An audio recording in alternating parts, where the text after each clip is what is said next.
Hey, hop into the episode. I wanted to let you know this is a longer episode than normal. It's also a really good episode. We try to keep our episodes right around an hour. They usually peak a little bit over that. This one's going to be close to an hour and 35 minutes when we're all said and done with it. And there's another basically additional episode that's going up on our Patreon page this week. I hope you guys really enjoy it. This was a great conversation that I really loved. If you're a first-time listener, episodes are not this long, though the conversations are always great. Also, I think I forgot to mention it in our break in the middle of the show, but if you share this episode on Facebook or Twitter from our Facebook page, or if you retweet us from our Twitter account, you'll get entered into a chance to win some whiskey glasses that were given to us by the Catholic Man Show. Whether you're Catholic or not, they are phenomenal whiskey glasses. We have drinking out of them numerous times. And if you'd like to get those, please share this episode. And even if you don't want to get those, feel free to share this episode and then not get them, and I'll give them to somebody else instead, or you can give them to somebody else instead. But I was so excited about this conversation with Brian. It's taken way longer than I wanted to actually get it up and share it with you guys, and I hope you enjoy it. We live in a time where certain conversations can seem tense or even taboo. So to push back against this culture of silence, I sit down every other week with a different guest to talk about what they believe, what shaped that belief, and why it matters. My name is Tony Vasinda, and this is The Threshold.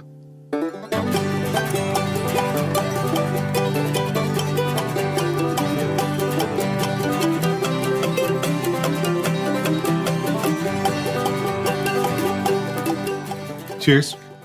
We're drinking today out of our the Catholic Man Show glasses, which if you share this episode with people, which you should be doing anyways, you will also get entered into a chance to win some Catholic Man Show glasses. We'll have information on that down in the show notes. We probably just talked about it during the break. Also, Father Parrish, we should do this more often. I know. Hey.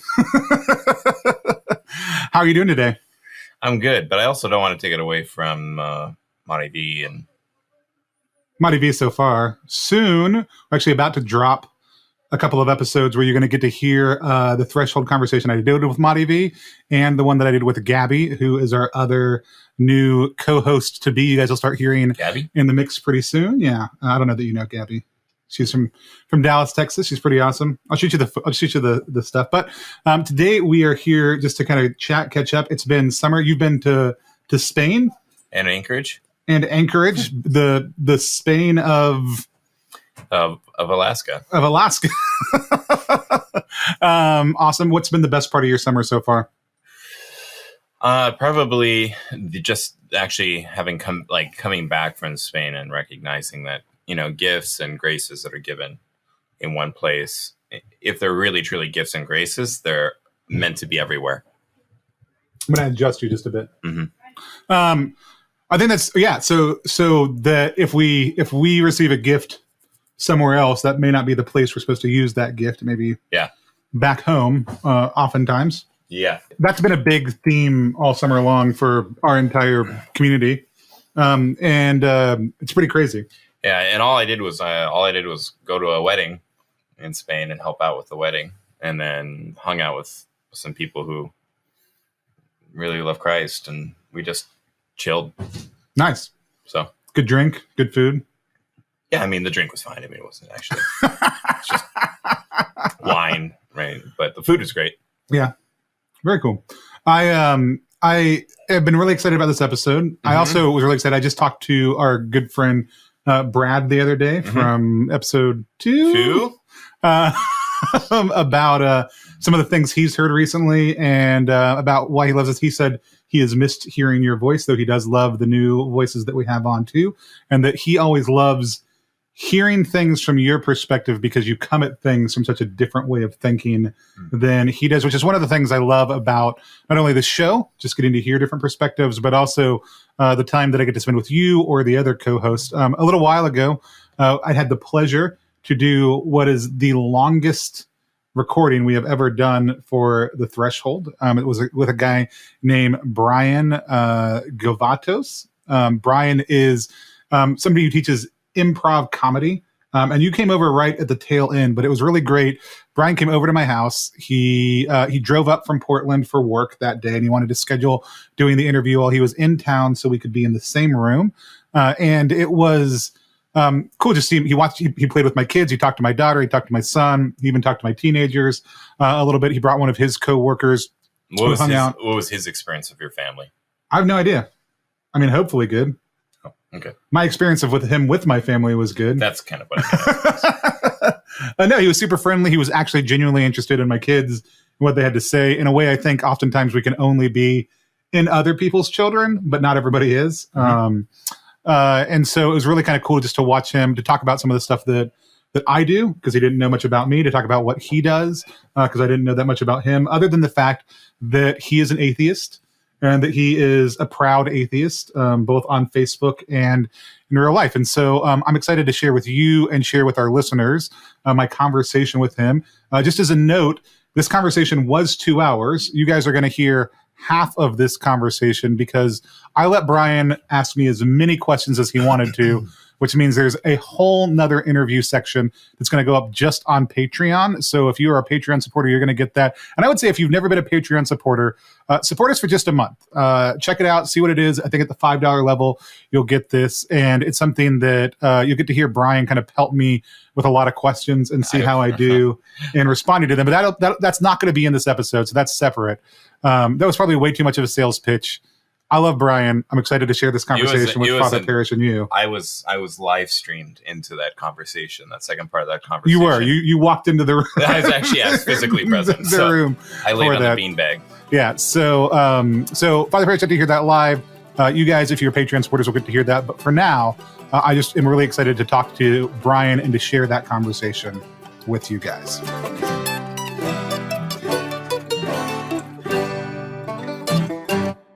We'll figure it out as we go. Okay. It's great. So what I'm doing for this season is I'm actually just having people introduce themselves. So your name, and then kind of where you're at in the world, and then 2 or 3 interesting things about yourself that don't necessarily overtly tip off your religiosity. Yes. Okay. Well, my name is Brian Govatos.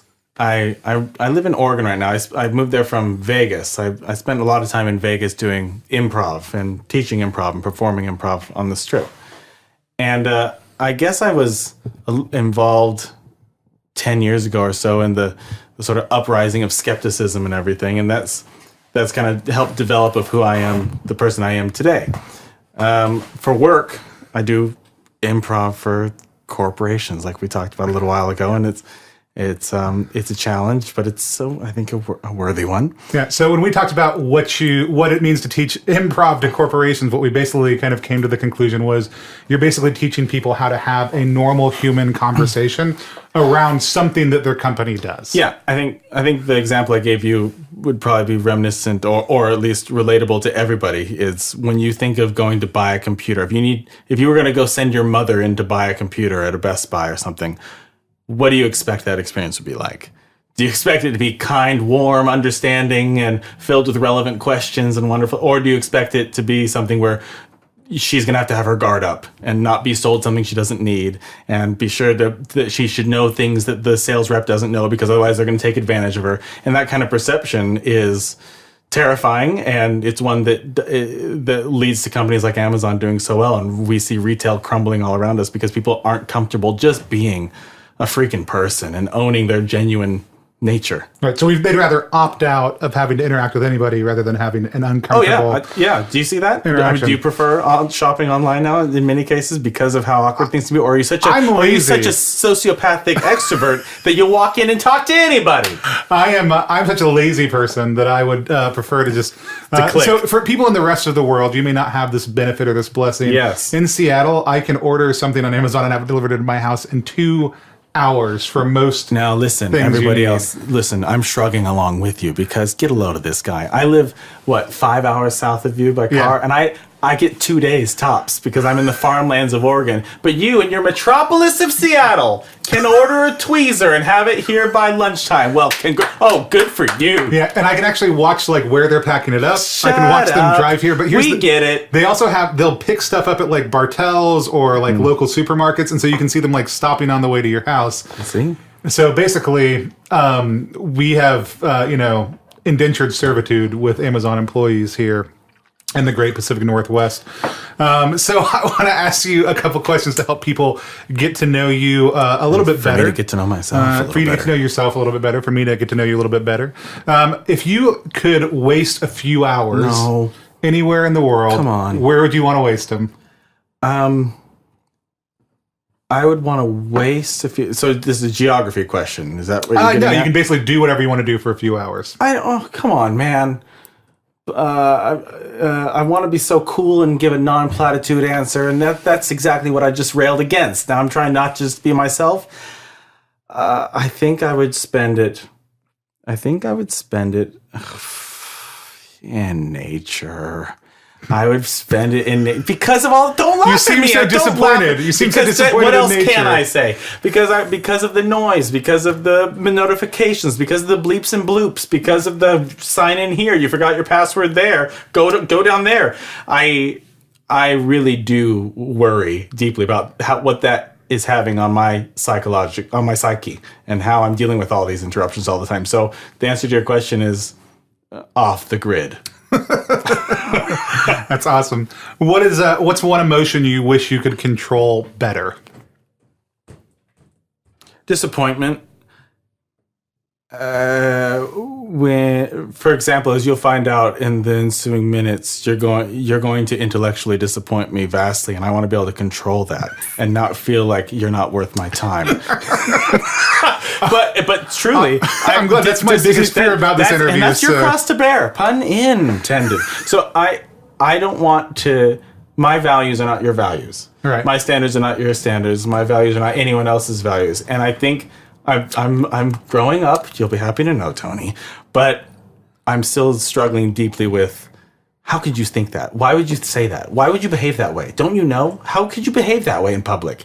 And realizing that I don't need to be disappointed for you. That's not my right. I don't know jack beans about standards and values anyway. So swallowing my ego while I swallow this delicious Connemara single malt Irish whiskey. Cheers. Delicious. Cheers to that. Thank you for bringing this. This is delicious. Alcoholism. This episode brought to you in part by Connemara Irish Whiskey. What's one eye-opening experience you think everyone should have?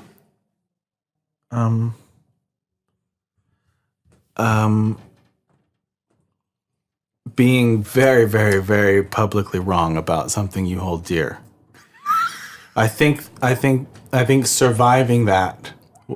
surviving being publicly shown to be wrong, perhaps by your own doing or perhaps by the doings of others, a sincerely held belief like, I don't know, something about economics, like you thought the world functioned that way. Something about science, like you thought climate change behaved because of these things. And this whole time you've been railing and railing and railing for or against because of this particular set, whether it be vaccines, whether it be anything that is hotly debated or something that is just personal to you. Whether even indeed about, I've seen it happen where older people will argue about what happened during their childhood, like two older siblings or something, like mom used to do this, and then eventually you realize that no, because of the photos, we have evidence that she never owned, or the dress she wore was polka dot, not striped, and to have to own that and realize that you misremembered, you miscalculated, you misapprehended some information, and what do you do right then? What do you do when you realize everyone around you at Christmas, your whole family is realizing that you were wrong about mom's polka dot dress? Fine. Do you laugh it off and say, "Oh, what a doofus," or "I can't believe it. How could I have been so wrong?" Or do you say, "No, I think the reason I thought that was because," do you try to rationalize your way out of it and try to make everyone still preserve the false ego that you're trying to project? I think that's huge. Yeah. No, I like that. What is... Actually, I'm going to ask you this question instead. How do you think thoughts affect reality? I don't think it's even an interesting question, but I mean that respectfully. I think that they are reality. End statement. Okay. I think that thoughts are reality. Because you are only your senses. I am only my senses. When we touch hands, as we are doing so romantically right now. I'm not clapping. I'm not clapping. Oh yeah, the clapping gave it away. We're joint clapping. That was us clapping our other hands together. Like this, we need to truly recognize that we're not touching in any material, physical way, that we're just interpreting those touches. If there was a physicist in here, they would explain to us that our bodies aren't actually touching. It's the delay between particles. It's all that stuff. It's the push and pull. And I think knowing that we are our senses and that my blue sky might be your purple sky is something that we have to reconcile. Yeah. No, I think that's great. I know it's great. I just said it recently. You're the best. So let's talk about the core question we talk about here on The Threshold. That's if somebody came up to you. No, here we go. Here it is. On the mean streets of your hometown, at some Corvallis, Oregon. It's so brutal. Yeah, or at some in the hallway of some multinational corporation that we probably can't mention that you're doing some work at. Oh yes. And they said, "Hey, could you tell me?" Just briefly, which is a contrived thing because you got as long as you want. What you believe about life and faith? How would you answer that question? Life is period. Anthropic principle. He's just done. He's laughing. Don't worry, folks. This is going to be fine. We're all going to be just fine at the end of this. I don't know anything about life other than you make it your own. You are your own life. I respect people who own their own destiny, so to speak. But the insertion of faith is a really trying issue for me because it's such a loaded word, as I'm sure you understand. So life to me is, are you seeking to understand or not? I judge you against that. I love judging people. I think judgment gets a bad rap, by the way. You're being so judgmental. Well, yeah, everything you do, my reaction to it is based on my judgment about it. Of course I'm being judgmental. Come on. But if you are not seeking to understand, and rather you're seeking to proselytize, or seeking to force, or seeking to anger, or seeking to provoke, rather than seeking to understand, then in my opinion, and it is the correct opinion, you're not living life quite right. How does somebody, in your opinion, seek understanding best? Or let me re-ask that because I think I don't want to actually make you speak into somebody else's reality because I think that's probably not the best way to do it. How do you seek understanding in your life? By being my own, by encouraging others, and indeed within myself being my own red team. Do you know what I mean? No, tell me more about that. When there's an issue at stake.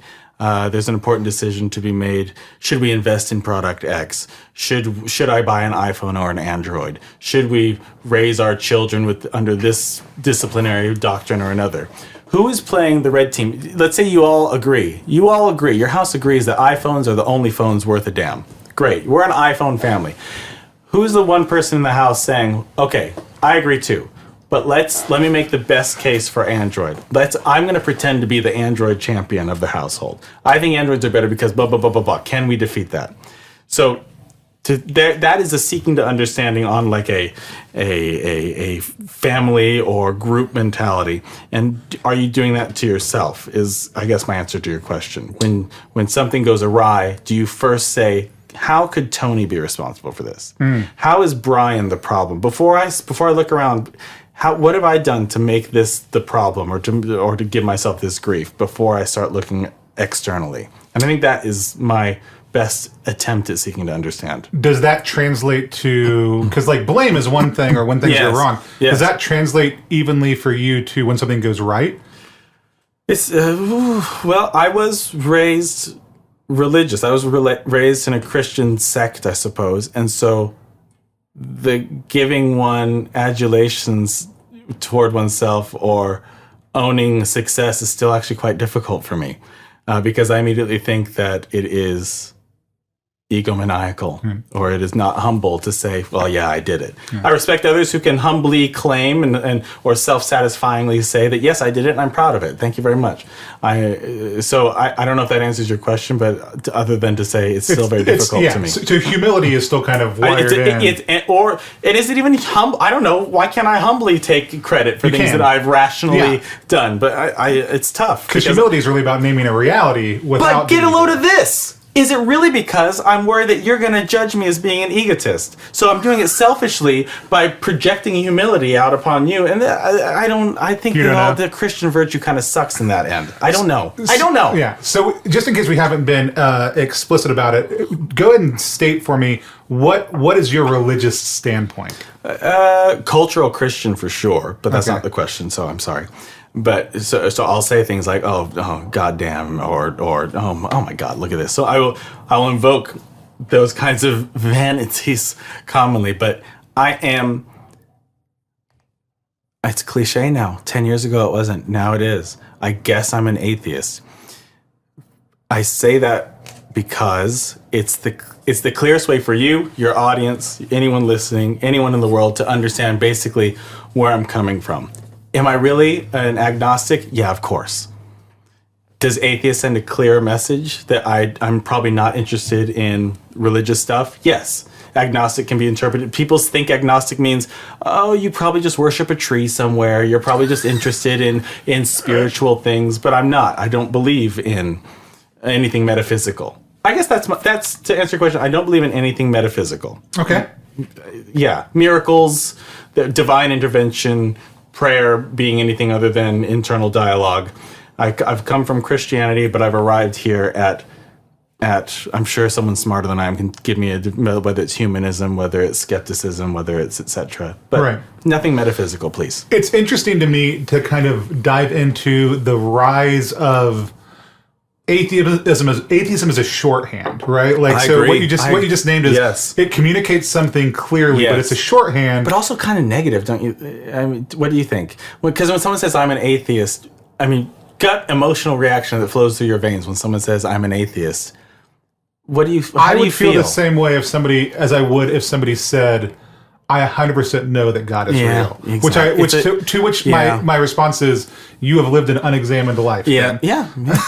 So, and that's in the sense that, like, I think doubt has a real interplay, but I do think there's a really important thing, because one of the things that comes up consistently in conversations is not just the difference between agnostic and atheist in today's world, but the difference between atheist and secular as a rising term, that people no longer identify themselves as atheist, but naming, I don't have any concern about this stuff. I don't think about it. Yes. It's not part of my worldview. I'm an anomist. Right. I'm an tree bark holy waterist, whatever it is. Yeah. And so I always think that's a really interesting thing, because I do think the way we choose to communicate that does say something about it, you know, because I wrestle with it for that very reason. Yeah. And so I would love to hear a little bit more about what your journey has kind of been like. You said you grew up with religion, with faith in a kind of a Christian sect. What did you grow up as or doing? Mormon!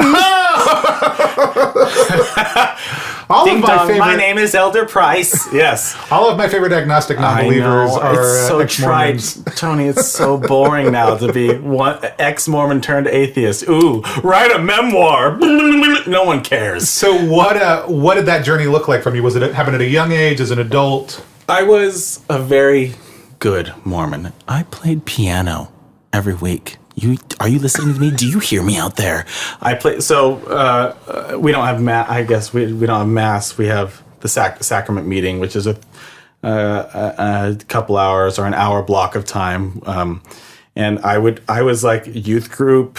I was the youth guy. I was the youth group leader. Every Tuesday I was the go-to guy when I was 14, 15, 16. I played piano every week. I'm saying this because sometimes I am accused of, and it's probably just by my own Mormon family, so I'm sensitive about it, but I'm accused of things like, well, you didn't really believe. That's the only reason how you could have left. And so I almost have to prove my credentials back. No, I was in it. I would mock my parents for not being righteous enough. I gave a speech in what we would call mass, but I gave a speech about the music that they listened to and how I don't think it was appropriate for the household. I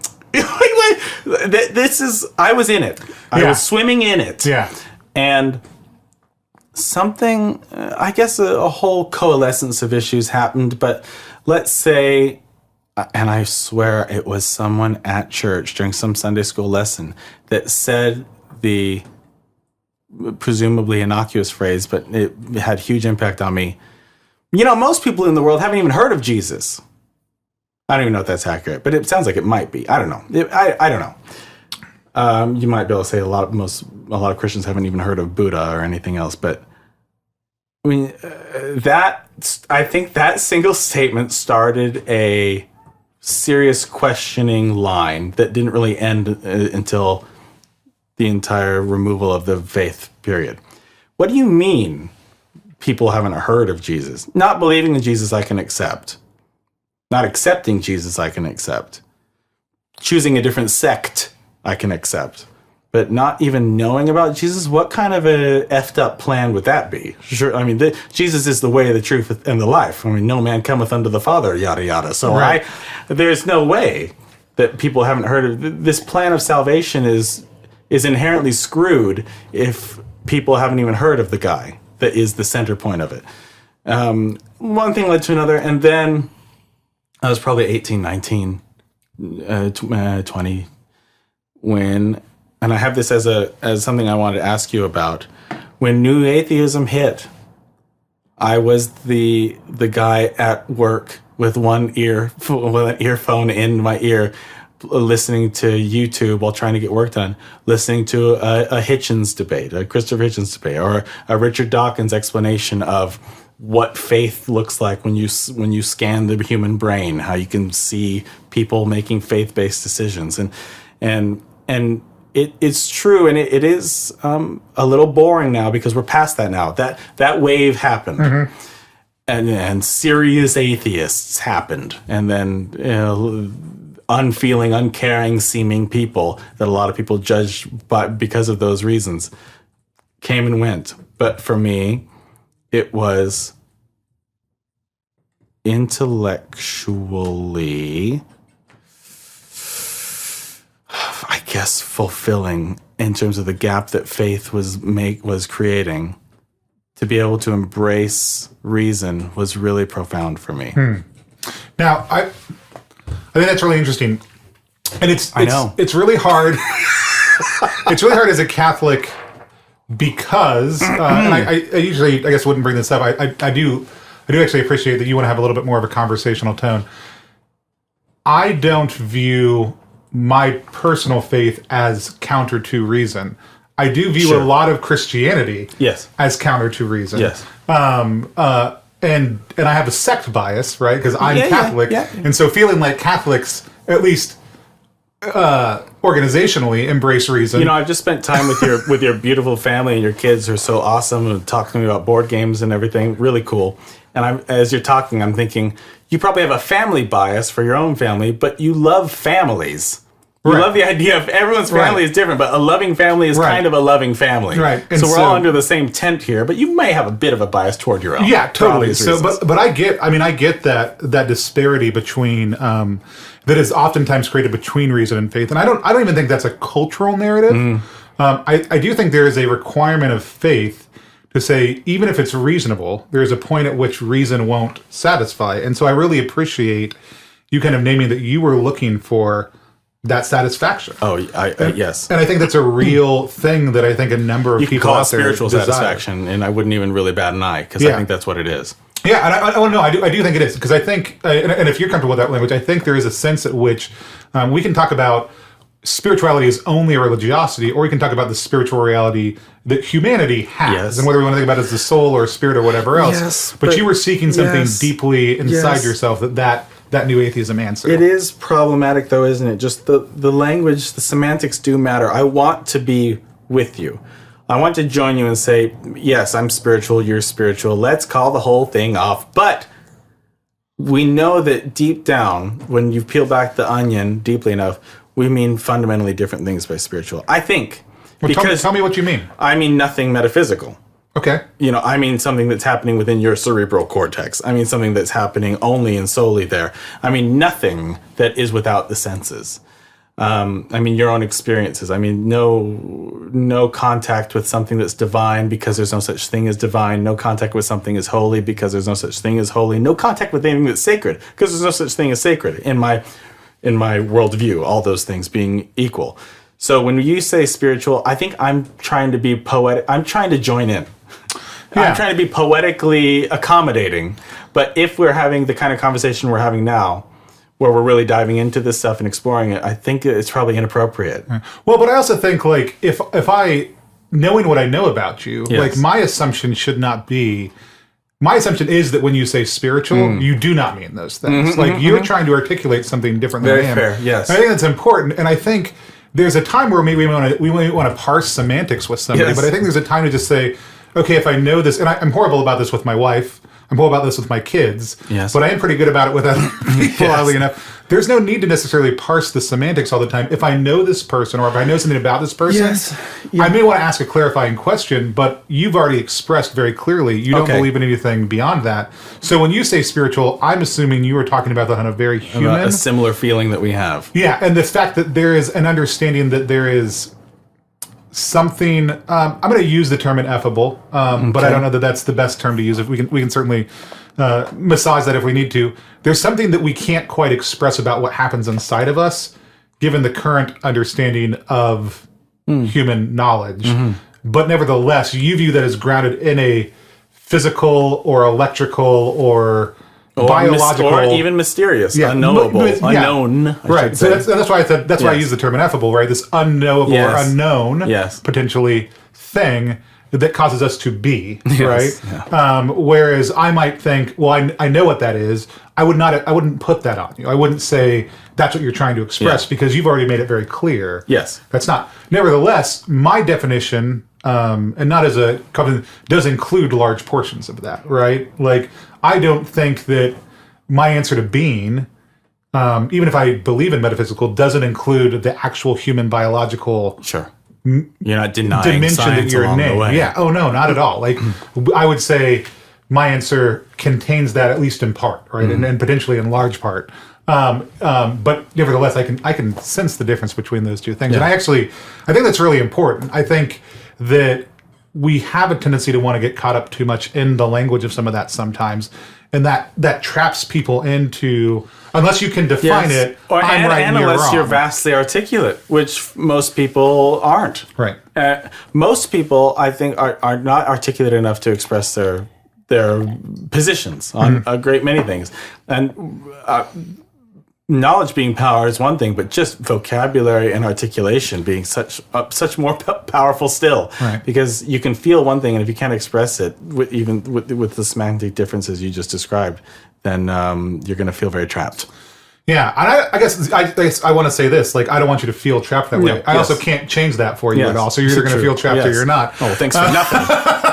And so, no, I think that's great. So was there a moment that you remember, like you named, like, this kind of transition? Is there a moment that you remember where you clearly made that intellectual severing? Or like where you were like, I know now that I am no longer Mormon, and I am now moving into this place of non-belief. Well, you have segued quite foolishly into an evolution, into a Darwinian evolution metaphor, which I will embrace now with my strident hands. Is there a moment when, and by the way, I find these kind of analogies riveting. I really do. Is there a moment when a child becomes an adult? I don't think so. Is there a moment when a fetus becomes a Homo sapien or a baby? When we call it a baby, some people, of course, would argue that very, very early, or perhaps infinitely early. Is there a moment between when a sperm and egg become a person? I don't know, but I think we can all agree that those things are defined as gradual. Mm-hmm. There's a gradient there, and the gradient doesn't get enough credit these days. No. There's probably not a moment when I woke up and said, "Today is my first day of secularism. The whole world's different to me now." No chance, no way.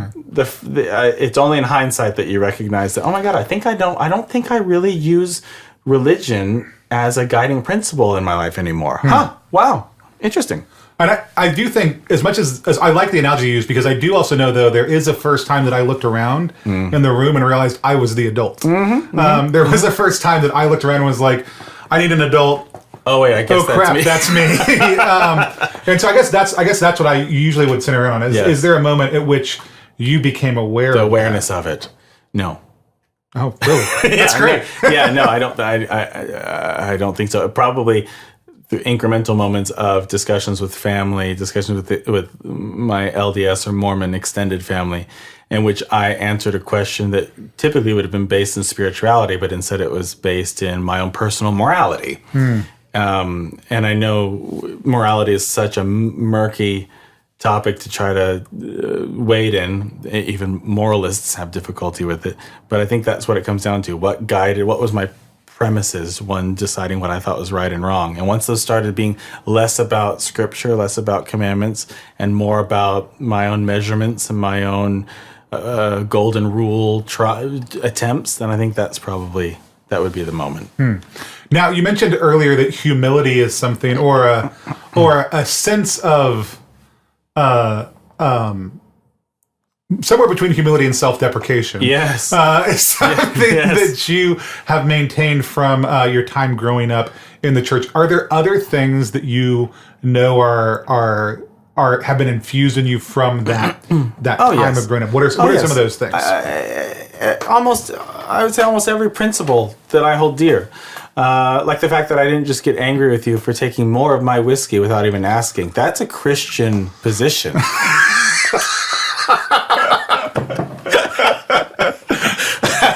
No, but truthfully, like,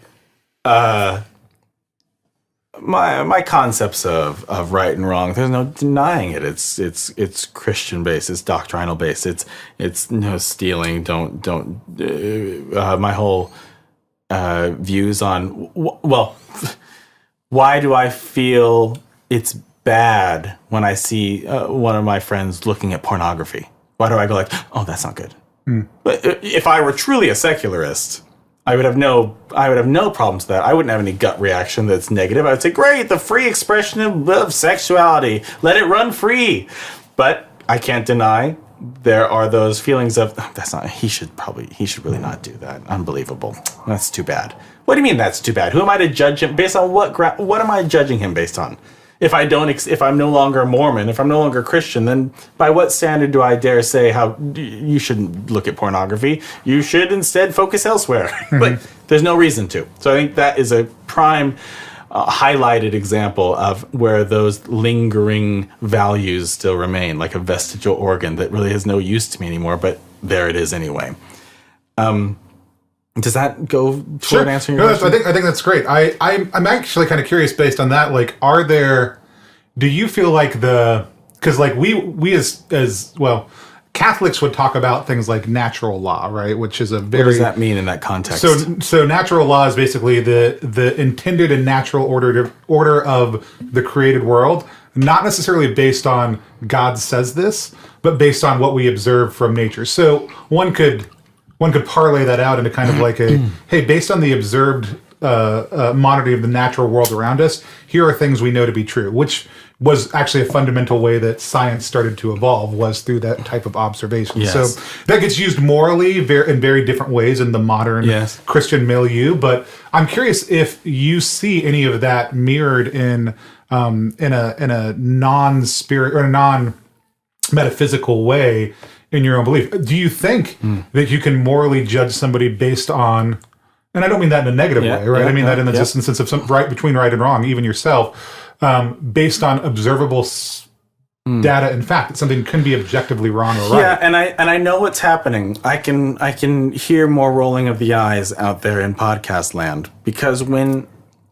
only because I do it too.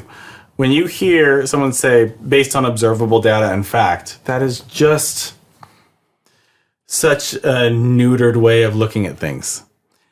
Tell me more about that. Well, because you are not a machine. You don't know data and facts at all. I'm not a machine. I can't objectively measure anything. I think you're gorgeous today. I think you could use a little help tomorrow. You know what I mean? Like, who knows? Right. My mood is, the way I interpret that data is very dependent on my mood. Everything is an emotional interpretation unless you are sticking strictly to numbers. Right. I mean, real numbers.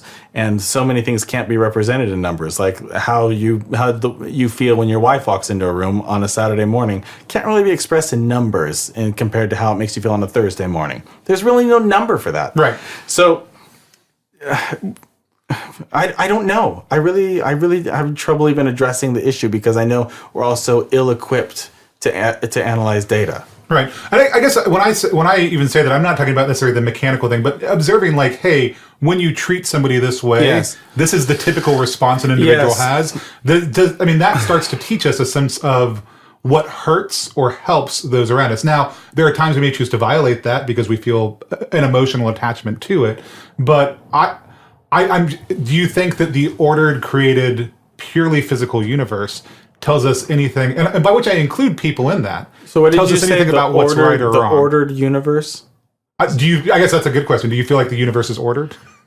By what? By which I mean guess- it functions under a set of consistent, observable laws and rules. Well, Even if we don't know I them think all. it's the anthropic principle or something that says because we're here talking about it, it must. Right. Right. I mean, and I know it sounds like I'm skirting the issue, but there it is. We're here talking about it. I do get a little bit tired of, well, look, isn't it? How could it be a coincidence that everything is laid out just so that sandy beaches happen in the tropics, and that people get a tan in just the right places, and that we can survive on this earth, and the seasons produce the fruit that we need to survive? How can you say that was evolved and not? Because we have evolved to be flesh and bone, fruit-eating people. If the conditions were different, we might all be reptiles. If the conditions were different, we might all be made of cement. Right. And then we would be saying, isn't it a coincidence? How could it dare be that there's a cement universe built just for us?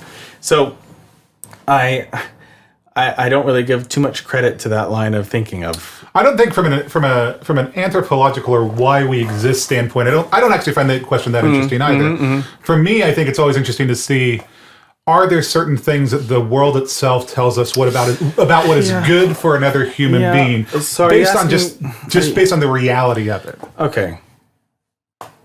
I had written down on my list here for you to talk about good and evil. Because I find that very fascinating. And I think that's orbiting sort of what you're talking about, Sure. but maybe not quite it. Why am I good is sort of what I'm extracting from what you're saying. Right. And does just the non-metaphysical world tell us anything about what is good and evil? Yeah, well, first of all, I don't accept that those two things even exist. Okay. So that does, and I'm not just skirting it, that does just sort of change the tenor of the conversation.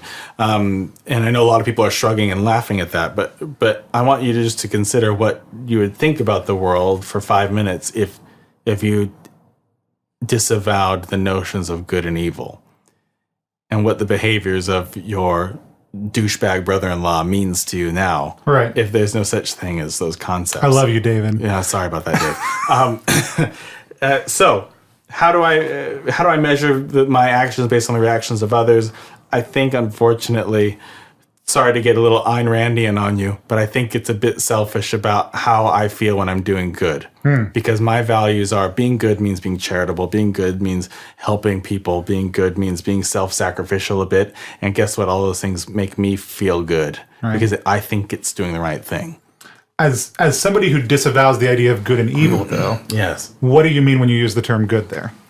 Behaving in accordance to my values as closely as I can. Okay. to So my is it values. internally motivated? Yes. Almost as if it's a positive stimulus, right? Yeah. I do this, and because it aligns with my values, I feel good kind about of it. measured it to be the kind of place I want to live in, the kind of house I want to live in, the kind of relationship I want to have with my children, the kind of blah, blah, blah. When you have those in mind, then you kind of act logically toward those goals anyway. I want my coworkers to like me. I'll buy donuts. Sorry, I know it doesn't sound too charitable when you reduce it to that, but I think there's a lot of the Homo sapien brain that operates that way. I want to be liked, therefore, what are things that will get me liked in this group? No, I think that's real. I think that's very, very valid. And I like I said, I was, because we'd used the term good a couple of times. It doesn't necessarily. I mean, there's always the argument from evil, right? Like, but I don't think necessarily one necessarily correlates to the other. And so I think I really like what you're saying as far as you're identifying good really as the good that you experience from that, the positive internal reaction that you have from that, as the way you're using that. Well, your sitting with me now, and your back is to the wall of 10,000 million billion board games, and I'm not exaggerating, ladies and gentlemen. There are 10,000 million Goes on billion for 3 miles board behind games here. in this sunken dungeon, in which I must admit I'm locked in. So you're talking about these board games behind you. Each of them has their own set of rules. In order to win, you follow the rules. If you break the rules, no one wants to play with you anymore. I don't think it's any stretch to say the society we find ourselves in the year 2018. Sorry to date this podcast to those fans in 2058 who are listening for the first time. The aliens that are listening to us and Yes. after the apocalypse are going to be like, we have a frame of reference old, now. and yet seems so contemporary, the issues they're discussing. I think the framework of modern society that I am you are functioning in rewards us for behaving good, and good being a Western Christian good. Yeah. Because here we are in America in 2018. Western Christian good is what good means, right? Generally speaking, right? I mean, the entirety of Western culture was built, yes, and maintained by the church through the Dark Ages. There's there's no. I mean, we may have caused them a little bit also too, but let's not address that fact right now. No. I know you've got questions, and normally I just like give people one question, but I do want to make sure we take time for that because I'm excited about that. I don't know that they'll all make it into the episode, especially the ones that I do really poorly on. Yes, we'll probably cut naturally. those out. History intends to be kind to you, for you intend to write it. But I've got a couple more questions I want to ask you first, and that is, what is your perception of, let's just stick with my cult. What is your perception of the Catholic Church? Or somebody asked you what you think about Catholics.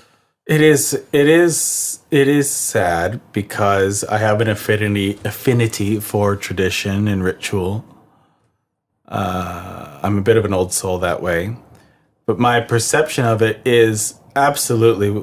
I mean, when you even say the Catholic Church, the word, if there's a word cloud in my brain of all the different adjectives, the prime word is expiring. It is. There's no reason to think that it should be around in 50 years. It is, if I'm being really objective about it. I don't see young people needing it because of information being readily available. I think the gap that the institution filled once upon a time was an information gap. I don't think that exists anymore. And now it's relied on generational tradition. It is complex. It is deep. I'm not denying the historical impact, even the cultural relevancy that it had 500 years ago, and it also has today.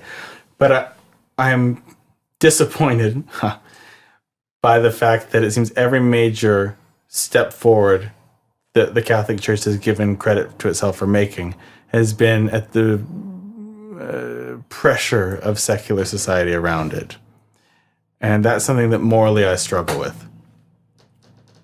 So I don't dislike it. I have no bones about the Catholic Church, but I don't view it as relevant, despite the good it is doing globally. It's expiring, and I believe that's a good thing. What are you? So, when you say it's a good thing, what do you mean by that? I actually do think that's really interesting. Yes, and I was thinking about that deeply because I want to make sure I meant it. I don't want to have to defend myself later. So it's a good thing that it's expiring because I think in its wake the gap remains, but it's filled with something better. It's filled with God. I'm sorry to say this. It is filled with the science that just didn't exist back when the institutional knowledge of the Catholic Church was necessary to understand the world and our place in it. And the powers have been exposed to be that corruption can even seek into a holy organization is also something, I mean, trust me, I'm sitting around not looking forward to, but very much expecting a big Mormon fiasco, a revelation of corruption such that we had with the Catholic Church all those years ago. And I, for one, can't quite understand how a rational, reasonable person who knows how to drive a car, who knows how to tie shoes, they understand how to use Microsoft Word from time to time. Yet they can also subscribe to an organization that has been so meaningfully destroyed by hypocrisy and immorality and condone some of it, or at least hidden some of it, that I think expiration is fine. I appreciate that. Yeah. It's tough. It's tough because it's a huge chapter of our existence is the Catholic Church. Yeah. The Catholic Church to me is what Christianity means. Oh, interesting.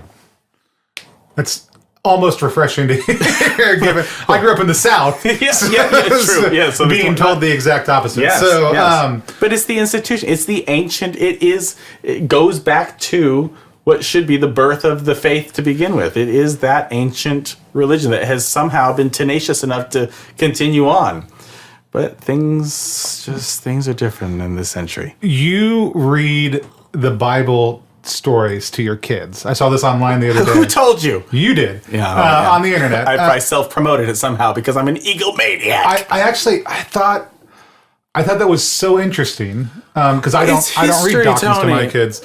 But Dawkins isn't centuries old history. But you're right. But as a non-believer, what do you see as the value in that exercise? I would say that it is. Oh, please let this make sense, Brian. You better make sense with what you're about to say. Otherwise, I swear to God, I think it's basically tantamount or similar to reading C.S. Lewis. C.S. Lewis stories, Chronicles of Narnia, etc. What are they? The witch tape, screw tape letters. Oh, just phenomenal. But those things are couched. All of this stuff is couched in the metaphysical, the non-believable, the Judeo-Christian in many ways, but still, it's fiction. We all accept it as fiction, and it's a fantastic story, and it's relevant to know, so that when I say, when I'm in a conversation with someone and I say, well, gee, that guy was a bit of a Tumnus, don't you think? That's worthy that we all know who Mr. Tumnus was. Right. It's meaningful that you know who Romeo and Juliet are. Yet, is Shakespeare relevant today? I don't know. His works have been replicated in more modern language, so why would you need to know Romeo and Juliet, those names? You need to know Noah's Ark. You need to know Isaiah. You need to know the allegories and the metaphors that have built up modern society. Modern Western, this is it. This is our tome. We'll like it or not, love it or leave it. This is what defines us. And to not know that is to miss out on metaphor and story and beauty and poetry. I mean, wholesale. How do you process it with them, or do you? Yes. It'll be difficult for many people out there to accept this. It's very difficult for the people who... So some context here. What my sneaky host is referring to is a Facebook post, I think, in which I probably was querying my audience to say I read my kids' Bible stories.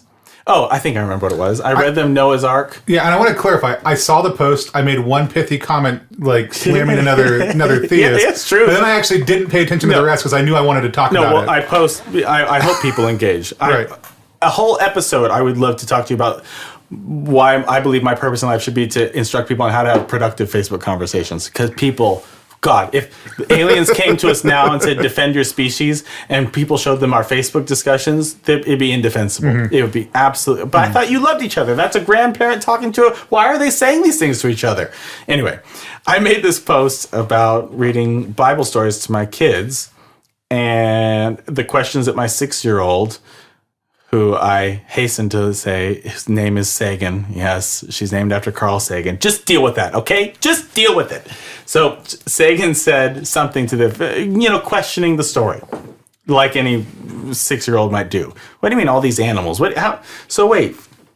And then God said he would kill everyone? Was everyone bad? So wait, everyone was bad? And so God was going to flood everyone? How do they know everyone was bad? Those kinds of 6-year-old, mature questions for a 6-year-old, the kind of things that stir in your brain. And I merely posted that these are the questions she had. The answers that we have are basically, well, what do you think? And I swear to you, if any atheist friend of yours answers in any way other than that, then you have my permission to shiv them. You have my permission to commit homicide and murder an atheist friend. The Threshold Podcast does not the endorse Threshold the Podcast does murdering indeed endorse. of But atheists. you know what I mean? Like, if your kid responds with, well, that's a silly, why would Muhammad do that? You should not say, well, that's why it's not true. Right. You say, well, why do you think? Here's what people believe. Some people believe this. Other people believe that. This is the whole story, though. This is what God said to the person. This is what the response was, and they built the boat. How did they get two animals out? Well, it's complicated. Some people believe this. Some people believe that. Some people believe there's kind of a microevolution after all the animals got on the ark. Maybe they can't. Maybe just one breed of wolf. Then we got all modern dogs. And that's what some people believe. But I'm going to back away from this now. Would I apply the same scrutiny to The Lion, the Witch, and the Wardrobe? No. Why? Shut up. You know why.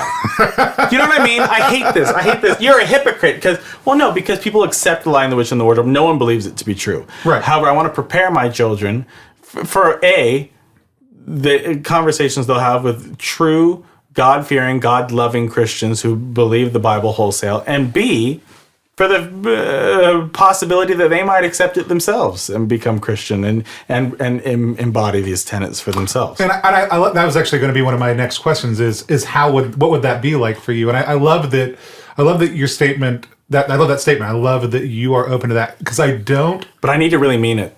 You know what I mean? It's so easy for me to say to you right now, like, if they become Islamists, fine by me. Right. Well, do I mean that? Right. And I think that's so, because it's one of those things where my kids ask me, because my kids are teenagers, my older ones, and even my younger ones they still love me too much to say these kind of things. But my 13 and 14-year-old, my 14-year-olds asked me, well, what if I grew up and didn't want to be Catholic? And I said, well, if I think this is true, obviously it should make that's me. That's it. But I said, I can't do that. And this is actually the more interesting question. They said, what if I wanted to grow up and say I was Catholic, but I didn't want to go to church at all? I just said, we should probably not call yourself Catholic then. Thank you. The reality is there needs to be a level of intellectual honesty about all these things. Yes. And it's not to say that if you're out there and you're listening, you're Catholic and you don't go to church. If you call yourself a Republican, but you vote Democrat year after year, primary after primary, then just call yourself a Democrat. Yeah. You obviously accept their platforms better. And so there's a whole lot of things within that has to be sussed out. But I really appreciate that my kids ask that question. And I really appreciate that you challenging yourself on, like you mentioned, playing the red team earlier. That's a place where you would have to really live in that space. But I also love that you have also so perfectly set yourself up for that teenage rebellion. Yes, with your own calling out of your parents as a young boy. I know. I don't care how they turn out, as long as they're kind and respectful and they're seeking to understand. Then you know what. Great. And who knows? My journey included being raised Mormon, which many people, even listening, will consider a strict cult. Right. So if my upbringing involved that, and I ended up where I am today, and I'm happy, then why shouldn't theirs have a similar story to tell? Mark, we're going to take a second while I kick the dog back out of the room. How dare you? Hey, Mark, if you're listening, I have a message just for you. Mark, you're nothing. You're a piece of garbage. Everyone around here knows it. This dog just... Oh, are we done here? Mark, I love you. Everything I said was a lie. And I wish you were here to enjoy some Connemara. I don't know if you drink. I hope you do. I'm going to assume you slid this over to me so I could pour more into my glass. And so that's great. So I know have a slew of questions that you not too many, I promise. Ask. And so what we're going to do is we're going to pick the best one and we're going to include it for everybody. Yes. But because regardless of Christian ethics, I'm a filthy capitalist. Yes. If you would like whatever extended questions we have access to those, we'll put them up on our Patreon. Yeah. And right now, guys, it's cheap. You get the unedited episodes for like $2 a month. And it helps get us back to doing 4 episodes a month because Mark likes to eat food. Our editor. Shut up, Tony. I can sell it much better. Be quiet. Listen, everybody. This is a rarefied space. Look around you. I don't care what cable news network is blaring in the background right now. This kind of conversation needs support wherever you can find it. The embracing of the diametrically opposed, and instead of exploring the conflict, rather exploring the content, is so important. I think it needs no further explanation. This kind of space, this kind of intellectually honest space needs support. If you don't do it, you're going to burn in hell. What about for our non-Christian listeners? For your non-Christian, listen. For your non-Christian people, you're going to burn in hell anyway. So what the hell is the point? So normally I ask people who have a question that I'd love to answer, but I'd be happy to answer questions you have. I don't know. Could you try to articulate your top 2-3 values? Here you are living in the world. You're a corporeal being. I know. I hate my number one value. Oh, go on. Love. Yeah, love, right? Yeah. And so it's because that's the number one value, yes. Right? Which we have to say. But dude, my entire pimping of your podcast just now was all couched in just that. Right. And so the reality is, and I loved what you said about I have to mean it. Like that's for love. It's the same thing. Like we want to throw that out there. And I love, so like you mentioned C.S. Lewis. C.S. Lewis is the four loves, regardless of whether or not you're Christian or not, the ability to articulate the differences of the types of love that human beings experience. Full self-giving love, stimulating love, right? Which is not, it's called eros, but is not necessarily erotic, because that's where the term comes from. The love of a country or a brotherhood. Those are different types of loves. I always call Storm J taco love. Like I love Jack in the Box tacos. Yes. They don't love me. No, and they never will. The reciprocity just isn't there. Yeah, and so so it has to be meant. It has to be said. It also has to be something that we understand we're going to fail at and fail horribly at, and that we are dependent on. But that is kind of built into the mechanism itself. Yeah, and so I would say love. If I was going to articulate another one, I would love to say something like honesty. Though I would be like, I always tell people, like, I'm a trustworthy liar. I will try not to lie to you about anything I think is serious, but I will lie to you about pretty much anything else. What does that mean? What are the lies? What are the lies? Having worked as a youth, having worked as a youth worker, yes. Like I love nothing more than to trick somebody. Like I love and I have the ability to tell somebody something and totally straight man it, look them in the eye, and tell them a total piece of BS. Yes. Usually because I think it's funny. Yes. Usually because I just like somebody say, "Why is this the way this is?" And I'll say, "Oh, because of blah blah blah blah blah blah blah blah blah." Like I wanted so badly for my wife to let me convince my children. Oh God! That cucumbers grew on cucumber trees and that pickles grew on pickle trees. Well, and my wife loves my children who weren't even born at that point in time, and me enough. Hold on, quiet, enough. Everyone, I want you just to marinate on what you just heard. Pre-birth. Tony is already contriving my children to vegetably mislead his children. Well, but here's the thing: that's a sociopath. I was setting them up perfectly for the experience you want everybody to have. Yes, which is at some point as an adult they would have been like, "Let's go get some off the pickle tree," and everybody would have looked at them and been like, "There's no such thing as pickle trees." Absolutely. And so I'm trying to give them what you want them to have. I appreciate it's an art-filled life you lead. So there is that reality. Now I will say there is a temptation towards because using your powers for evil. So I'm starting to say that, but I always tell people, like, if it's something important, I would not lie to you. Like I would not lie to you about something I feel is important. This is where judgment comes into play. This is why judgment's good. Which is totally subjective also to what I feel is important versus what you feel is important. However, cucumber tree. So anyways, I would love to say something like that. I would say not necessarily beauty, because I feel like that's such a cliche answer, especially in the Catholic Church right now. Like everybody wants to just get Dostoevsky tattoos, like like beauty will save the world.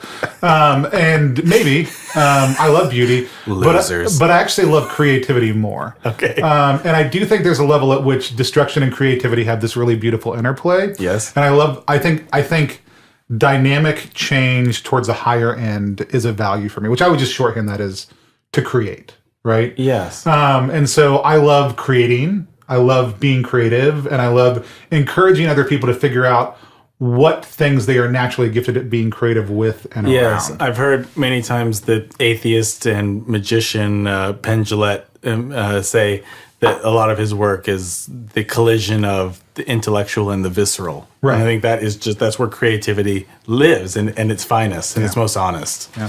My wife went to a Penn and Teller show when she was in Vegas a couple weeks ago. I got Teller's autograph and I was like, "Tell him I want him to be on my podcast." And I was like, no finer guest you could have than those. I know, right? And I think he's phenomenal. And I actually I show Penn Jillette videos when I'm teaching people about the sacrament of confirmation, the importance of Christian witness. There was a video we did a little while ago about if you believe it. If you believe it, you should talk about it. That's one of my points here that I'll now skimp over because you're quite right. I respect that's right. You can make this a soundbite. I respect the Islamic terrorists' intellectual integrity much more than I respect your wishy-washy Christianity. Why aren't you on a crusade right now? You know, like if you believe it. For whatever value of crusade you want to go on. Yes. Well, if you believe it to be so, why aren't you on a pike somewhere proclaiming it until your dying breath while your entrails are wrapped around you? Because this is what it means so much. You need to stop any abortion that's happening. You need to stop any blank that's happening. Anyone masturbating is as you interpret the scripture to be a sin. And I'm not putting words in your mouth. Right. But there is a bit of respect there. And please, I believe that there's no more danger to the modern world than Islamic extremist terrorism. Right. Nevertheless, the intellectual dedication is much more than yours is right now, dear listener. Right. And that's something to deeply consider. Right. Unless you're listening to this while dying on a pike somewhere in the Middle East. Yes. In which case you're on it. Interesting last request. Thank you so much. What an epitaph. And so anyways, there is that. And I don't know how to articulate this last one, but it is really very much and it's something that I've struggled with the most, and that's probably why it's a high value for me. There's a sense of... I'm going to stand. Can I stand? That's fine. I'm you can standing stand. now. There's a sense of like... I would use the term being, which would be the most abstract and obtuse way to word that value. Yes. But I think there's something beautiful about somebody who just knows who they are and is okay with that and has settled into that. Yeah. If I believe that God has made that person to be a certain way, then who am I to tell that person to not be that way and to not settle fully into that? I think the hardest thing for me personally was settling into that person and being okay with that person. And I think that's an ongoing journey. I think you always become more aware of that. But I think we all encounter these people who have such a deep sense of themselves that I have a tendency to stand in awe of these people, right? Who can just be so comfortable in their own skin. They're so in themselves. Right. Without it also just even being aware of it, right? Because when you're in yourself, just like the fish is not necessarily aware of the water around it, right? When it's very bizarre you're saying this because I know you quite deeply. We go back now almost 90 minutes, and I can say you strike me as one of those kind of people. Only recently. Now listen to me though. I think it's an important point because I feel the same way. When I encounter those kind of people, I gravitate toward them because I feel that they're so centered that I can bounce stuff off of them and get consistent results. Mm-hmm. I can bounce wacky ideas, wacky morality, and I know that they're so centered that they're going to give me something back. And I wonder if, because you might think it's bizarre that I would have that interpretation of you, or maybe not, that if anybody would have that interpretation about them, I wonder if anyone ever feels truly that centered. Other than the Zen of Zen. Yeah, I don't think anybody who I know who feels that way about themselves would say. I think at best they might be like, "Thank you," only because they don't want to have an extended conversation around it. Because they're so cool, they don't need to. Right, and so I'll just say thank you. Yes. Well, I didn't mean a word of it. So yeah, I think those would be my three values if I was going to articulate them. So I do have one last question, and I'm really interested to hear your response. Oh, no, it's probably going to be a regurgitation of what I've already said, and I apologize prematurely. No, it's not. That I ask everybody on the threshold, because usually they get to ask one question, then I ask this one, and that is, would you be willing to let me pray for you? After this entire conversation, how dare you ask me that? Let me ask you this. What does praying for someone mean to you? It's a good question. For me, it is simply desire. For me, it is simply. Let me just pour myself another. Here it is. Okay, another. For me, it is simply desire to offer you goodness. Then, by what fucking right could I ever turn that down? If another human being is trying to offer me goodness, you have your own individual capacity, and if you don't feel, if you feel like, I don't think here's the thing: if you feel like you wouldn't receive it as goodness, or you couldn't receive it as goodness, very fine. Then it would be a very valid reason to reject it. You told me. Let me just open up on my iPhone here. You told me something that I can now demonstrate to be a lie, because you told me, quote, and I do quote, morality is a bleh topic to me. moral people do immoral things all the time, and immoral people do moral things all the time. However, I think by the statement you just made, you made the case for the epitaph of what morality as a word should mean. Oh, I meant morality in the sense of moral arguments around those types of things. I didn't. So next time, could you please just have the intellectual fortitude to understand what I'm trying to get at? I need prayer. So you're I'm assuming you're based on your comments that you're comfortable with it. It's like Yes, really I grew cool. up with it. All right, so make And sure. I appreciate the goodwill. All right. In the Father and the Son and the Holy Spirit. God, I thank you for this time. I thank you for Brian. I thank you for the joy that he just brought into this conversation, the real way in which he considers these things. God, I just also thank you for, in the background, Alex, even though he didn't give permission to be prayed for, his patience with us, his presence here, and Father Parrish, who butted it in right at the end. God, I just thank you for these spaces, and even if there is no transcendental thing, and even if I'm talking to myself right now, I'm thankful for the goodness that exists within this disgustingly purple room. Mm-hmm. I'm thankful for the beauty of human beings in relationship with each other. I'm thankful for the ability for people to ask questions and to attempt and to wrestle with answers. And God, if you believe as I exist, as you exist as I believe that you do, I thank you for your ability to call us towards you. And I thank you for your willingness to let us reject you and the capacity that you give us, and then that freedom. I ask that you would pour your abundant blessings out on Brian as he seeks truth and as he embodies truth. Amen. Amen and amen. Thank you. Slanche. Cheers. All right. If people want to find you on the internet, how do they find you? This is the awkward post-prayer promotional section. This is a very important discussion. I said it before. I'm going to pimp this whole podcast that I'm on right now again. This is supremely important. Don't even support this podcast if you don't like it. Support anything else that does this thing that this podcast does, which is the fundamental intellectual exchange of ideas without one shutting each other down because someone said something that the other defines as stupid or insulting. That's what this is overcoming. This is a rarefied space. Get with it or go away forever. Now, secondly, I do for work this exact conversation.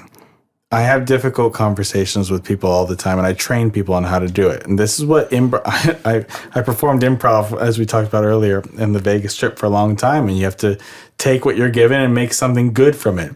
So you can find me, no, not at atheist.killsatan.hatred.co. Well, I think atheist.killsatan would probably go over well with Christians. We have a lot of weird agendas. But you can actually, myself and Alex, who's here, Alex, summarize this entire conversation in one word, please. Go ahead. Long. He said long, ladies and gentlemen, and he is a ornament to the establishment here. Now listen, find us at methodologycoaching.com. We do improv and discussion-based coaching for all kinds of people and organizations, and we'd love to work with you. And just send me an email anytime and let me know that you hate me and that everything I said today was immoral and sacrosanct. And I'd love to come talk to you and just tell you everything about your incorrectness. So anyway, my name is Brian. Thank you so much for listening. Tony, what else do you have to say? For the love of we'll God. be back right after this. Who knows how this episode ended up? God bless you, Mark Guiney, editor-in-chief at Threshold Podcast, with my conversation with Father Colin Parrish about what we took away from this episode. Well, let's go and rewind now.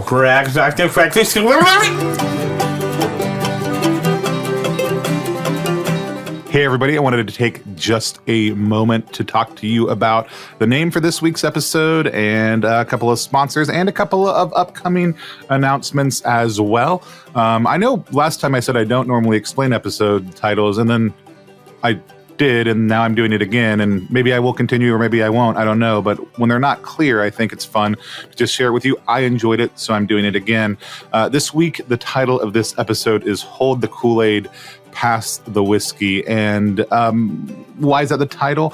Lots of times we think about the Koolaid as kind of a cult reference, or as a reference of the way that people are coerced by this simple, kind of sweet, completely unnourishing substance, is an analogy for religiosity, or buying into an ideal without any sort of scrutiny or clarity.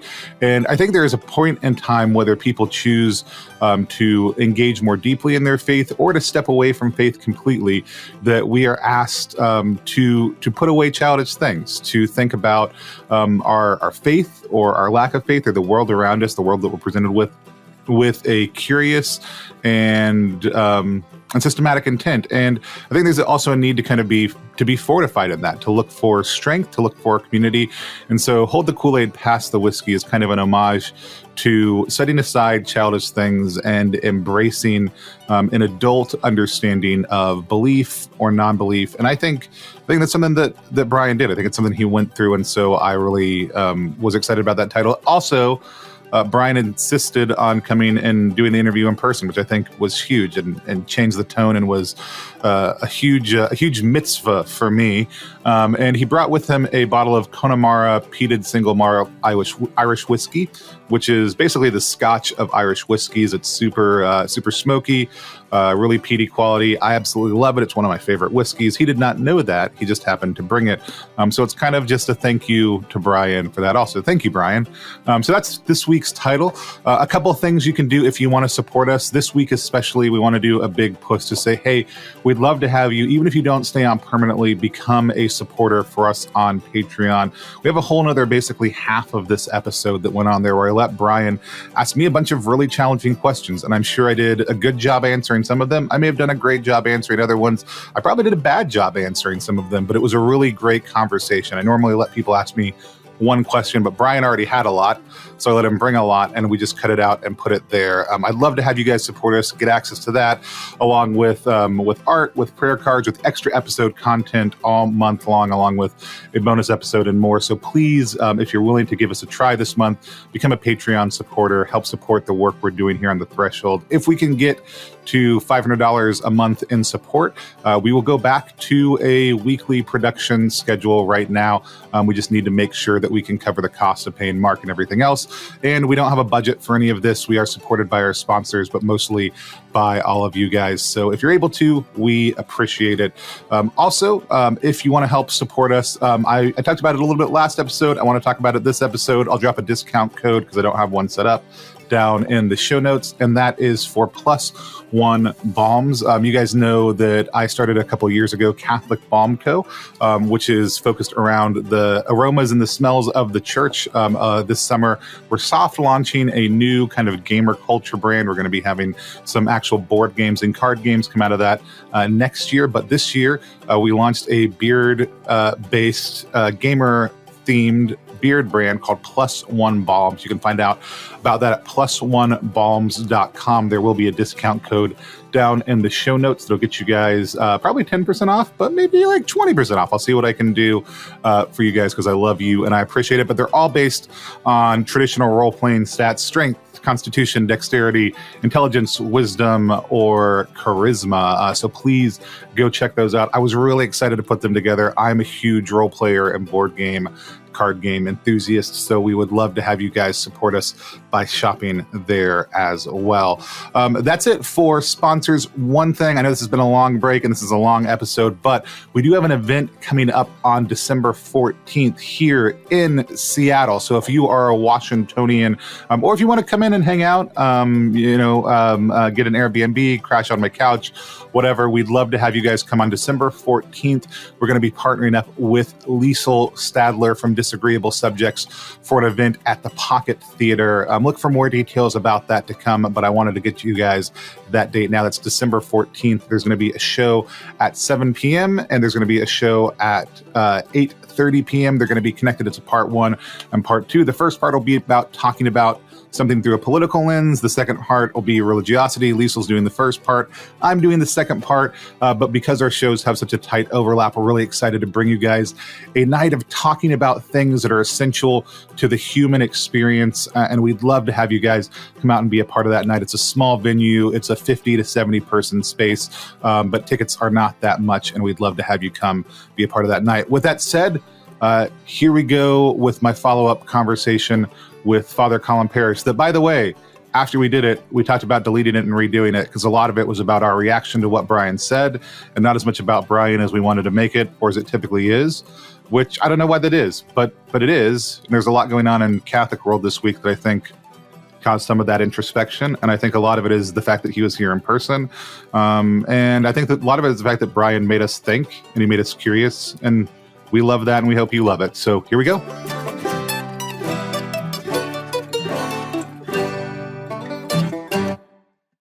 Oh, such a good conversation, such a long night. Also a night that I could have probably had go on much longer than it could, but Brian did have to get back and drive halfway back to Portland that night. So, Father Parrish, what are some of the things you took away from my conversation with Brian? There's a couple phrases that I liked from him. One was sociopathic extrovert. That was love. I love that. The other one was, on Monday you're beautiful. On Tuesday, I think you need a little help. Like there was I like the little imagery right there. It's just absolutely lovely for me. But anyway, no, I had a couple things. Like one was I was really actually kind of wanting to press on him a little bit more about the experience of him finding the beauty of reason.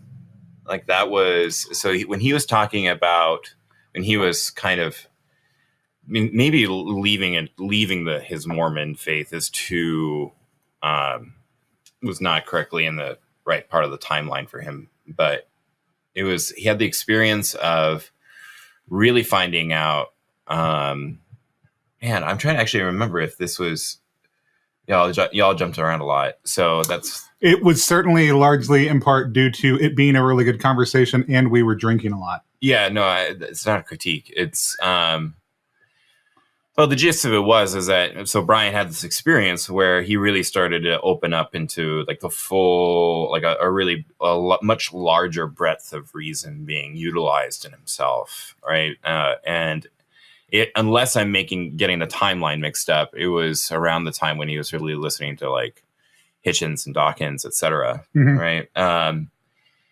So anyway, I really actually kind of wanted to maybe press him on that a little bit, and because like I want to hear more about that experience of what it's like for him to use his reason in a more full way, because that's like awesome. I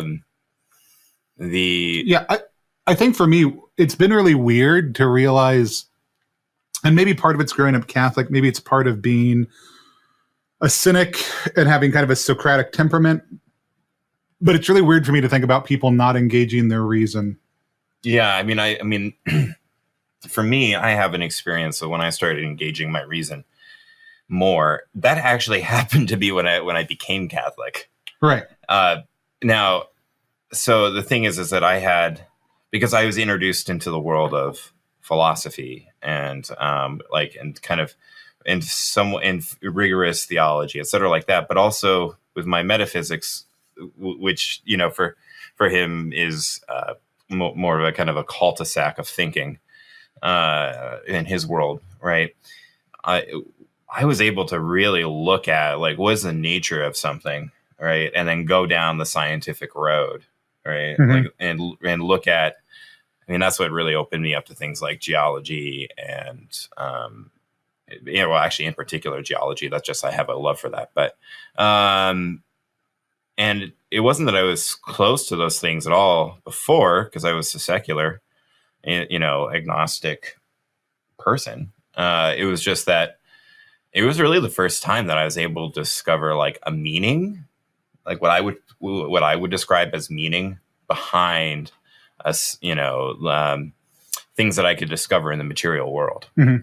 And so I was like, when I remember like, especially during my college years at seminary at Gonzaga, just really swimming in curiosity and just kind of just loving it.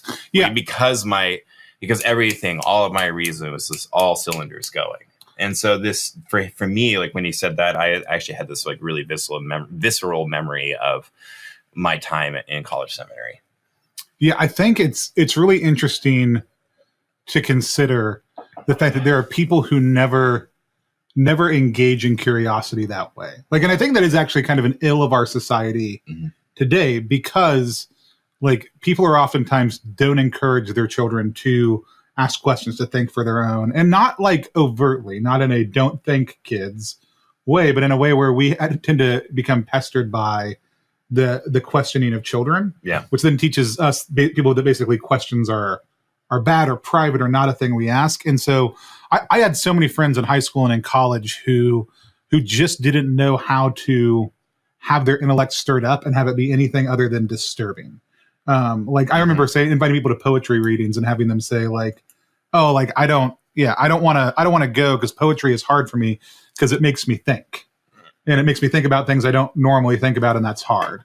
And I remember just so often being kind of like really struck by, like, that's the best part of things, is when you're thinking about, and whether or not somebody embraces the metaphysical, which Brian doesn't and a lot of people don't, or whether they do, I do think this space of curiosity sometimes is this space in between the concrete and the metaphysical, right? Not just in the question of does that exist or are those things, but in the sense of no matter how concrete you are, you still have questions about the way the world works, and actively pursuing those questions and engaging in that curiosity, philosophical, theological, metaphysical, concrete, scientific, like whatever way you do it, actually teaches you to approach things hopefully from an objective and engaged standpoint rather than just passively receiving information, which I think is one of the real challenges with any sort of institutional knowledge, right? Is that it oftentimes just wants you to receive and have things dumped on you and is not actually trying to engage you deeply in the information. And I think there's such an issue with that in today's world. Yeah. And also like just, from his story, the thing that I appreciated about, or the thing that I really just want to affirm is that it's better that, that he's using his reason in a more full way than if he had somehow like doubled down and censored it, right? Yeah. And stayed Mormon or something like that. Like from that point of view, like I'm more happy that he's using his humanity in that. Let's talk about that for a second, because I feel like if I may be channeling Brian right now, I may be doing it poorly, but I'm curious. So this is going to put you on the spot a little bit.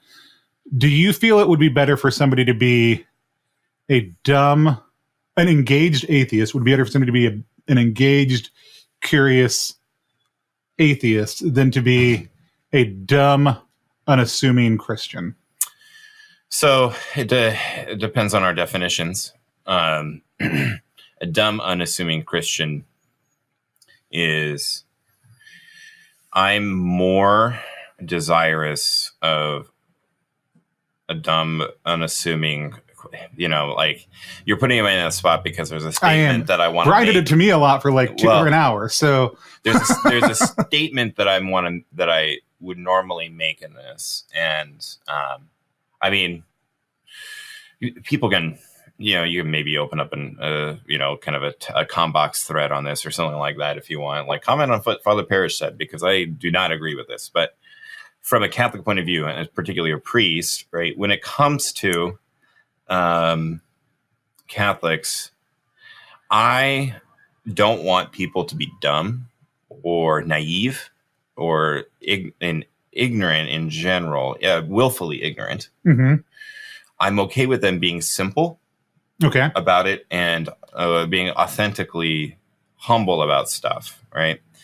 That being said, I'm okay with them, being simple, about their faith and not having all the things investigated all the time, right? I think they should be eternally or, like always open to finding out and being challenged and being engaged. Right. Like they need to be radically open to that all the time. That doesn't mean that they have, in order to be a good Christian, you have to have all your ducks in a row all the time. Like, you need to have your kind of intellectual arsenal at hand all the time. I mean, I don't think that Brian would put that on himself as like an atheist. Like, he's just trying to do the best he can in a world. Mm-hmm. Right. So he's not, I mean, there's got to be times when you just have, like, you're just allowing yourself to be for a little bit. Right. That being said, you could lay the charge on me. It's like, well, you have that, like you have that, lax criteria for your own people, right? But you wouldn't have that for others. Fair, right? The second part of my comment would be this, is that, like, being a simple Catholic is a lot different from being a simple kind of other Christian. There's a difference. Say more about that. Because we're fleshy, right? We have things that are tangible. I'm very fleshy. Yeah. Like, even though that we're Americans in general, as a faith as a whole, we don't inherently deal from the structure of our religion. We don't deal with a conflict between faith and reason in the same way other people do. We have more like of a fundamental openness towards reality in that way. And then also we have tangible rituals, like, called sacraments. Right. And so we're really invested in those things. So it gives a wholeness of life that, in my proposal, this is where people can comment that however they want, is that we have a different kind of fullness of life. So that, to answer the question along of it, is saying, in his circumstance, I would just ask him to be super faithful to his atheism, right? And his reason. And because the thing is that if a religion forces you, as a priest, if a religion forces you to censor part of your humanity, to actually block part of your humanity, right? As a Catholic, I can't quite get behind that. And that so anyway, that's my answer, because, like, I'm created, like, I believe that I'm created with everything, right? And that God, I believe that God wants the fullness of everything to come about in my humanity as much as possible before I die. It is. I do find myself really challenged sometimes. And I didn't actually, like, during Brian's conversation, there's often times for me in a conversation with someone, kind of like this moment where I wish I could take something of my experience and just, like, stick it into theirs. And not in a resonant way, like in a way, like, sometimes I feel like I've received something and I wish I could just give it to them and have them have it also too.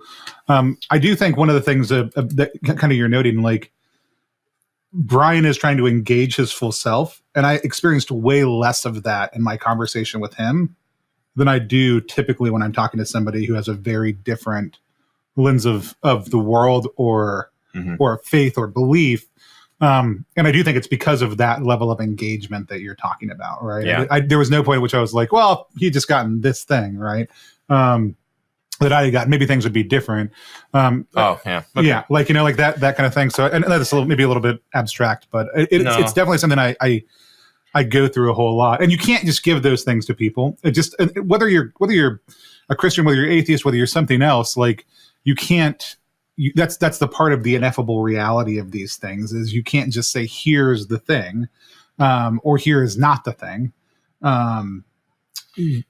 Yeah, I mean, and also, there's something else I just want to comment on and actually move on from it. I noticed that from how he was describing his own faith background as a child and as a teenager, that a lot of what he was raised with was a lot of moralism.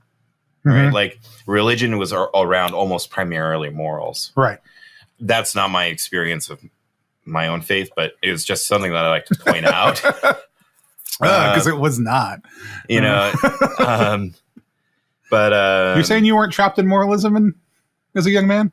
No, I was, but it wasn't inherent to what was your religiosity. Yeah, it was because I was American.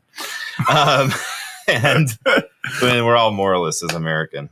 But the last thing, actually, the only thing that I would want to kind of actually like 50-50 affirm / critique, which was like, because he's in a kind of a Randy sort of mood during the conversation. So I appreciated this, but I was really helped by something, which is partly why I critique it. Right, I was really helped by it.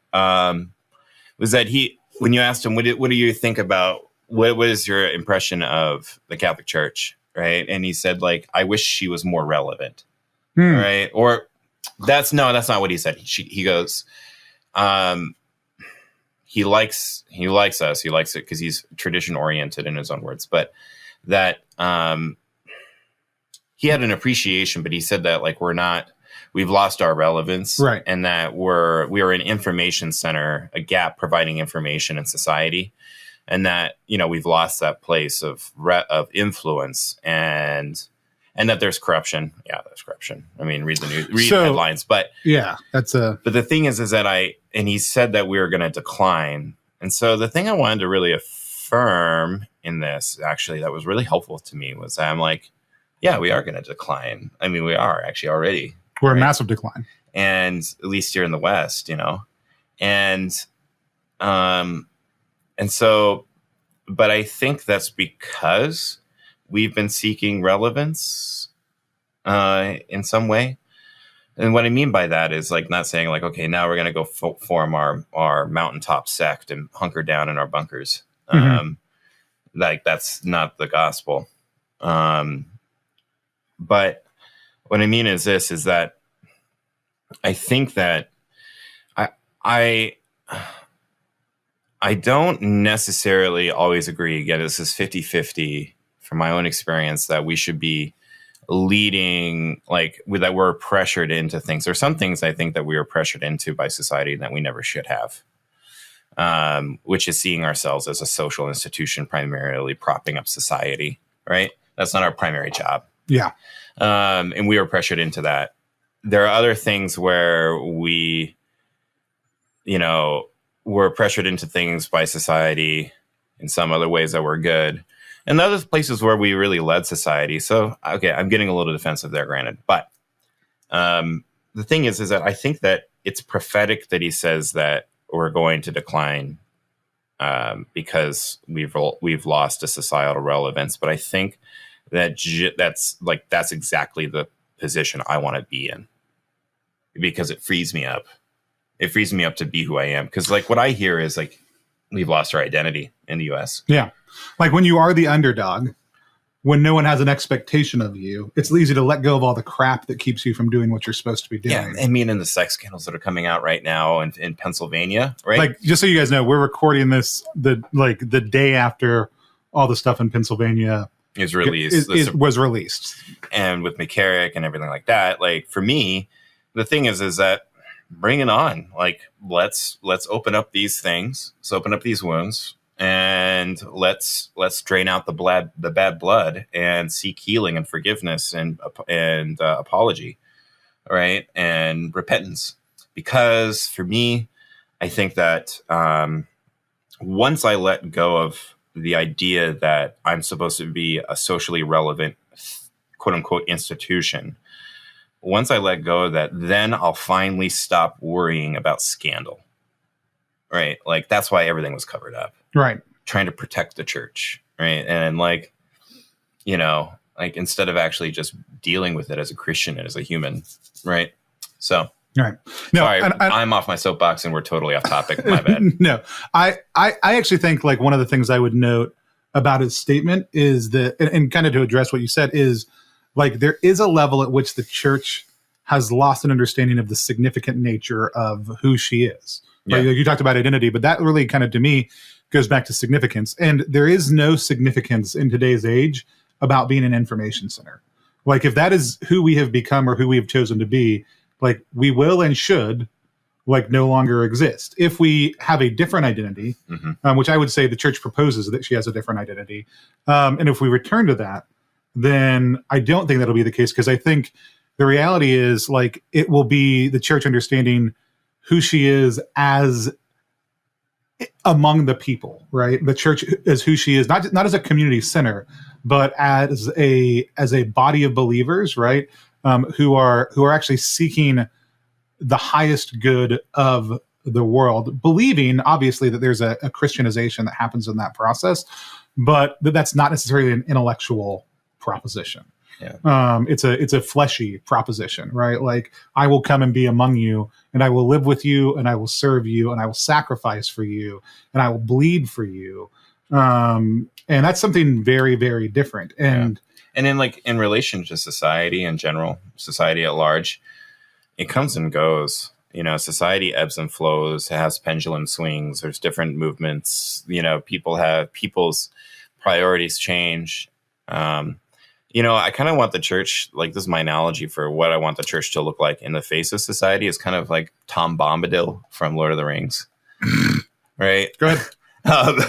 He's just, like, you're in this strain, you're in this, he doesn't have a position in front of the world. Right.